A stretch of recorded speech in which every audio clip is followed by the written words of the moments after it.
2027년 의대 모집 정원을 두고 정부와 의료계 입장 차이가 좁혀지지 않고 있는데요.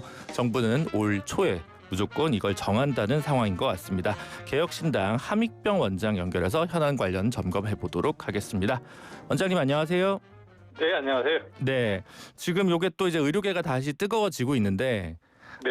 일단 뭐 윤석열 대통령 때는 아예 그냥 뭐 2,000명이다 이래가지고 뭐 사실 근데 이거 이제는 뭐 AI가 나오고 막 추계가 어떠고 하여튼 논의가 좀 복잡하더라고요. 몇 명이 필요하냐 이런 거. 근데 전반적으로 어떻게 보고 계십니까? 의사가 잠깐만요. 네.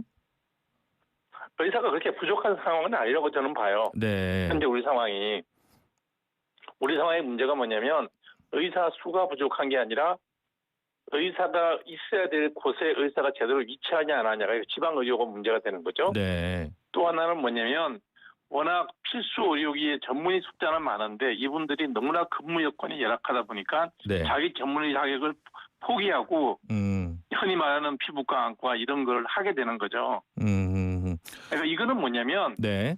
의사의 숫자가 부족하다고 자꾸 얘기하는 거는 네. 정치인들이 네. 눈앞에 있는 국민들의 불만을 가리기 위해서 하는 얘기고요. 네. 실제로 우리나라 의사 수는 미국이나 일본이나 한국을 비교해 보면 별 차이가 없어요. 인구 1,000명당 한 2.6명에서 2.7명 사이로 비슷해요. 네. 왜냐하면 우리가 유럽식 의료 체계를 택하고 있지 않기 때문에 OECD 평균을 무능하는 거는 그건 참 실정을 모르는 사람들이 하는 얘기라고 봐야 돼요. 네. 근데 그 예전에 이제 의학 분업을 할 때 네. 그에 대한 뭐 트레이드 오프랄까요? 그래서 의대 네. 정원을 한 500명 가까이 연차적으로 해서 줄였지 않습니까? 그렇죠. 그때 비해서는 어쨌든 지금 이제 의료 수요도 좀 늘어났고 오래 사시니까 인구도 좀 네. 늘어났고 이렇게 됐지 않습니까? 요즘 약간 우리가 이제 인구 감소 국가긴 하지만 그래서 네. 뭐 그때 한 500명 400명 뭐 그 정도 줄었었는데 이제 그만큼 늘리는 거 문제야? 뭐 이런 생각을 그러니까 2,000명은 뭐 갑자기 난데없는 숫자긴 하지만 400~500명 늘리는 것까지 이렇게 예민하게 굴 문제인가? 이런 의문을 하시는 분들도 계실 것 같거든요. 어떻게 생각하십니까? 장단기적으로 나눠서 얘기를 하면 일단 장기적으로 우리 인구 수는 이미 매년 10에서 15만 명의 감소 추세를 들어섰어요. 네. 원래 뭐 새로 의사를 더 뽑아 뭐 350명에서 500명이나 더 뽑아서 의사 수를 지금 현재 매년 3,058명이 늘어나고 있는데 그걸 3,600명 수준, 3,700명 수준 늘린다 하더라도 그게 현업으로 들어오려고 그러면 10년 뒤에요. 네. 그렇잖아요. 의과대 6년 마치고 인턴 레지던트 하고 그러면 10년 뒤에 이제 현장에 투입이 되는데 네. 그때쯤 되면 우리 인구가 얼마나 줄냐 그러면 현재 우리 인구가 5,120만, 5,110만 이 정도 돼요. 네. 그때 인구 4,800만으로 줄어요. 의사가 더 늘어나는데 인구는 더 주는 이런 상황에서 의사가 늘려야 되느냐. 일본은 지금 이미 우리보다 노령화가 먼저 됐잖아요. 네. 그래서 일본은 지금 뭐 본격적으로 일본 의사수급 분과위원회라는 데가 있는데 여기서 의과대학 정원을 줄이려고 이제 계획을 하고 있거든요. 네. 우리는 노령화가 일본보다 훨씬 더 빨리 진행되고 있고 지금 인구 출산이 인구 부부당 0.75명밖에 안 되잖아요. 그러면 우리가 인구가 급속도로 주는데 인구 구조도 되게 나빠져요. 의사 수만 늘려놓으면 그게 과연 의료비 부담이 가능할 건지에 대한 생각도 해봐야 돼요. 장기적으로는. 네. 근데 이제 문제는 네. 단기적으로 2024년도에 3,058명 뽑았고요. 작년에 교육을 못 받은 학생이 1,637명 윤석열 정부에서 더 뽑았거든요. 그래서 2025년도에 4,695명, 4,700명을 뽑았어요. 네. 그러니까 합치면 지금 7,500명이 같이 교육을 받고 있어요. 1년 동안. 지금 현재. 네, 그렇죠. 여기다 500명을 더 뽑으면 네. 교육을 누가 어떻게 시킬 거예요? 현재도 교육이 엉망인데 네.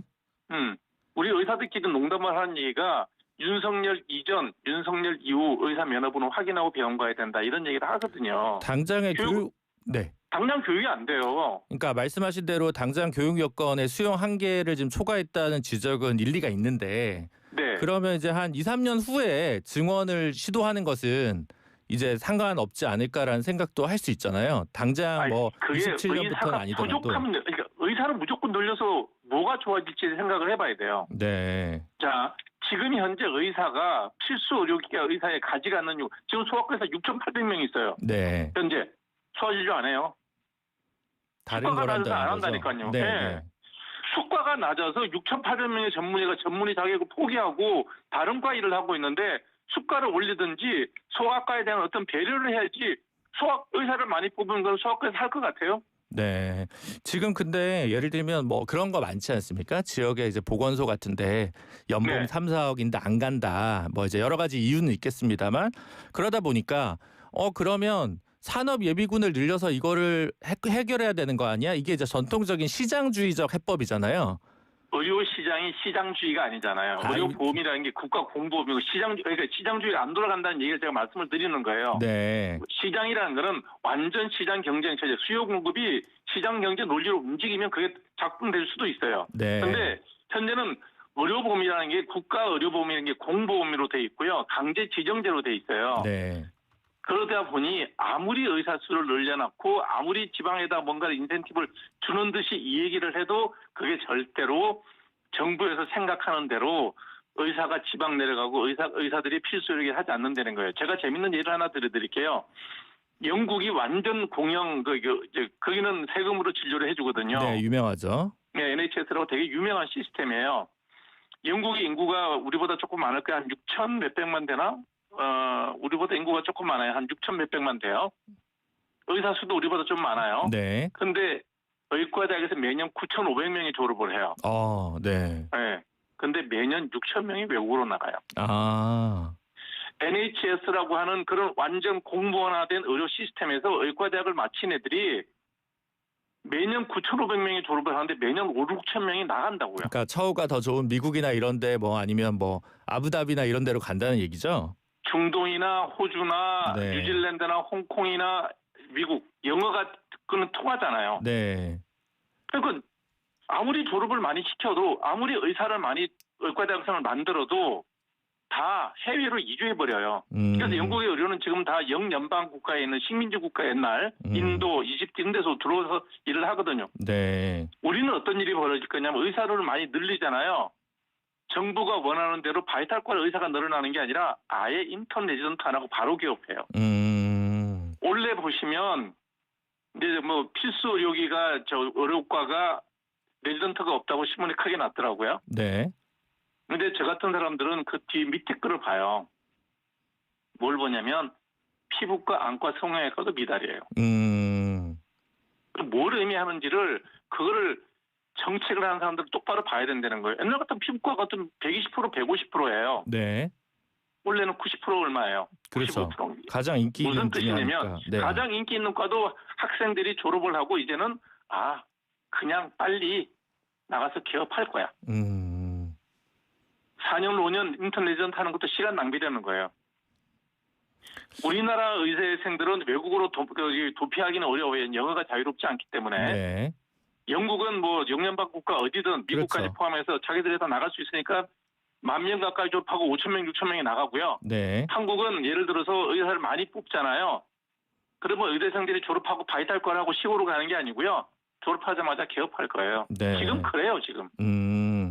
그게 뭐냐면 바이탈과의 의사들이 뭐 20%, 30%, 내 과도 60%밖에 안 된다 이런 얘기가 신문에 헤드라인 났더라고요. 네. 저는 밑에 걸 보니까 피한성도 미달이네. 물론 90%대긴 하지만 네. 옛날 같으면 그 경쟁으로 120%, 150%였거든요. 네. 지난 2년 동안에 윤석열 정부에서 정말 그 얼토당토하는 2,000명 정원하는 그 사건 터지고 난 다음에 의대 학생들이 세상을 보는 거예요. 이제는 냉정해져 버린 거예요. 알겠습니다. 그 원장님 그래서 물론 이제 일본에서 반쪽짜리 성공이라는 평가도 있습니다만 일본에서 시행하고 있는 지역 의사제 네. 요거를 이제 도입을 한다는 게 정부의 새로운 방침인데 10년간 해당 권역에서 근무하는 것을 이제 의무로 한다는 거잖아요. 그렇죠. 네, 요 정책에 대해서는 어떻게 보십니까? 자, 10년 졸업하고 이제 그 친구들이 인턴 레지던트를 또 뭐 기본적인 교육을 받아야 되니까 네. 그렇게 하고 지역 의사로 내려가서 10년을 이제 일을 하겠다는 거 아니에요. 인턴 레지던트 포함시킬지 안 시킬지 모르겠는데 네. 포함시키면 지역에서 일할 시간이 5년으로 줄고요. 네. 안 시키면 15년으로 늘어나겠죠. 네. 예. 그러면 그 사람들이 15년 동안 일할 수 있는 시설, 퍼실리티, 의료 시설을 누가 갖춰줄 거예요? 지금도 이제 그 대학병원들의 인턴 레지던트가 지역 병원에서 3차 종합병원에서 좀 미달이고 이렇다는 보도가 많이 있잖아요.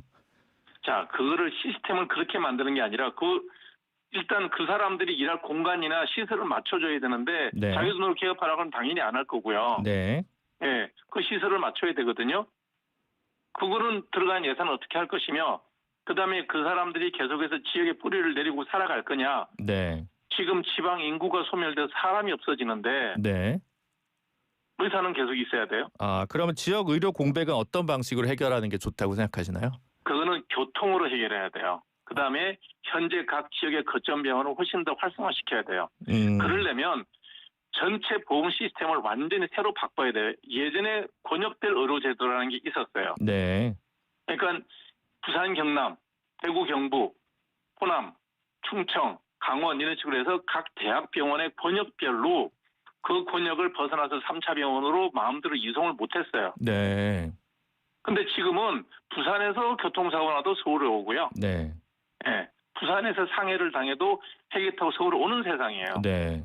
그러니 지방 거점 병원들이 다 완전히 환자가 없어서 환자를 못 보는 상황이 된 거예요. 근데 그렇게 자, 되면서 악순환이 더 가속화되지 않습니까? 왜냐하면 이제 그렇죠. 그게 왜 급한 그렇게 치료를 됐냐 못 그러면 받으니까. 아니요, 할 수 있는데 돼 있었는데 네. 정치인들이 잘못한 거예요. 권역별 의료제도가 없이는 절대로 이 현재 시스템 바이탈과를 살리는 방법이 나올 수가 없어요. 자, 제가 암이 걸렸어요. 마산에 살다가 암이 걸렸어요. 그러면 원래는 부산대학이나 그 거점병원에서 단 치료를 받아야 돼요. 네. 예전엔 그랬었어요. 전 국민 개보험 됐을 때. 근데 사람들이 야, 나도 삼성의료원 가보고 싶어라는 열망이 있잖아요. 네. 그거 불만을 정치인들이 다 받아들여서 권역별 의료제도를 해체해버렸어요. 지금은 부산대학이나 경북대학 시설 되게 좋거든요. 네, 그렇죠. 의사들도 되게 우리 때는 수준이 높은 의사들이 많았어요. 네. 비슷했어요, 우리랑. 근데 그분들은 진단만 하면 수술하려고 그러면 네, 삼성의료원 가겠습니다 하고 가버리는 거예요. 그러니 그게 어떤 의사가 내려가냐는 거예요. 그래서 지역이 몰락하는 이유는 그런 잘 만들어진 제도를 허물어버렸기 때문에 누구나 KTX 타면 2-3시간이면 서울 오는데 나도 삼성의료원 갈 거야. 나도 세브란스 병원 갈 거야. 이렇게 되는 거예요. 근데 의료보험이라는 거는 공보험이에요. 내가 들고 싶어서 드는 게 아니라 무조건 들어야 되고 병원도 무조건 그 병 환자를 봐야 되는 공보험이라고요. 공보험이면 환자들도 규제를 받아야 돼요. 내가 가고 싶어도 안 돼라는 게 있어야 된다는 거예요. 지금 우리 환자가 요구하는 건 다 들어주는 거예요. 이게 민주주의 시스템이라서 좋은 게 아니고요. 의료가 낭비가 되고 의료 체계가 무너지는 거예요. 지금 공공의사들 10년 근무하는 거 뽑아놔도요. 환자가 안 가요. 환자가 다 서울 온다고요. 네, 알겠습니다. 네, 네. 너무 격앙되셔가지고 제가 어떻게 반응해야 될지 모르겠는데요. 아니 실제로 그렇다고요. 네, 그러면 그런 거에 대한 얘기를 전혀 하지는 그런 네. 내용을 개혁신당에서 법안 발의를 좀 하거나 이렇게 해야 조금 더 설득력 있지 않을까요? 원장님 얘기가 제가 동의하고 여부를 떠나서 그런 이런 생각이 얘기를 들고요. 수도 없이 했고 데이터를 만들어서 수도 없이 알려줬어요. 아, 그럼 이준석 듣지도 천하람이 않고, 말을 안 듣는다? 아니요. 정부 측에 직접 저도 아는 사람들도 있고 여러 사람들한테 이러면 안 된다는 얘기를 수도 없이 했어요. 네. 듣지를 않아요. 그냥 누구든지 권력을 가지면 2,000명 그러면 2,000명 박수. 누가 권력을 가지고 500명 그러면 500명 박수예요. 이건 담당 공무원들이 알고 있는 내용이에요. 원장님, 근데 그 지역 네. 의사제가 어쨌든 제한적으로는 이제 의료 인력 수급에 약간 도움이 되기는 할 텐데 그럼에도 불구하고 필수 의료 인력 충원에는 좀 어려움을 겪을 거라는 분석이 많이 있잖아요. 당연히 안 간다니까요, 학생들이. 네, 그래서 이제 네. 원장님 생각은 그에 대한 수가 문제를 해결해야 된다라고 이제 진단을 하시는 것 같고. 수가하고 그다음에 소송이요. 네.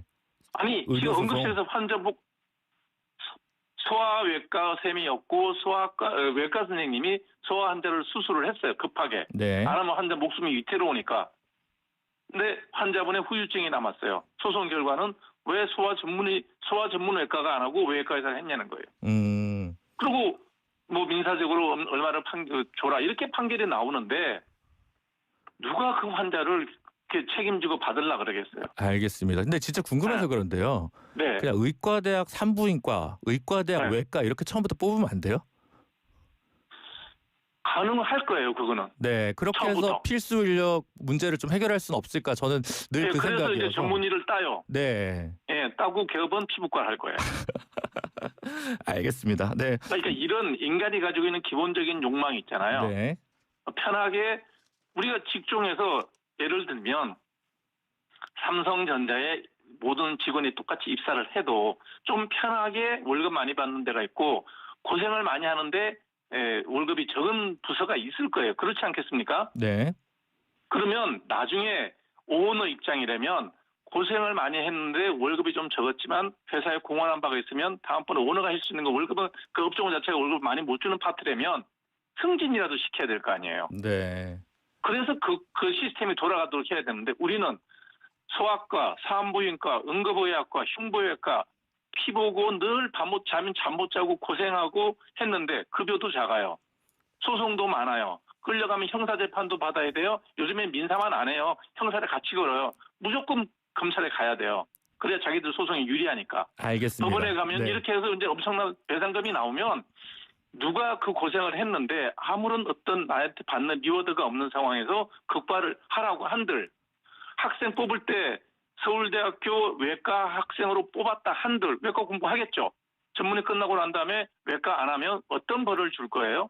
그 벌 못 주거든요. 네, 마지막 네. 그 질문 하나만 드리겠습니다. 그 정치 현안인데요. 지금 네. 6일째 단식 중인 장동혁 대표, 네. 네, 건강에 대해서 어떻게 좀 진단하신다면 짧게 한 10초만 드릴 수 있을 것 3일 같아요. 넘어가면 되게 안 좋아요. 네, 그러니까 이거는 입원을 권유하고 그러면 안 돼. 빨리 모시고 가야 돼요. 아, 네, 강제로라도 모시고 가야 돼. 일주일 넘어가면 장동혁 대표도 한 50이 넘었을 거예요. 60이 넘었을 거예요. 네, 건강이 되게 안 좋아져요. 지방이 분해되면서부터 몸에 여러 가지 변화들이 심하게 알겠습니다. 일어나요. 네, 빨리 원장님 가셔야 돼요. 시간은 오늘 여기까지 하도록 하겠습니다. 인터뷰 응해주셔서 감사합니다.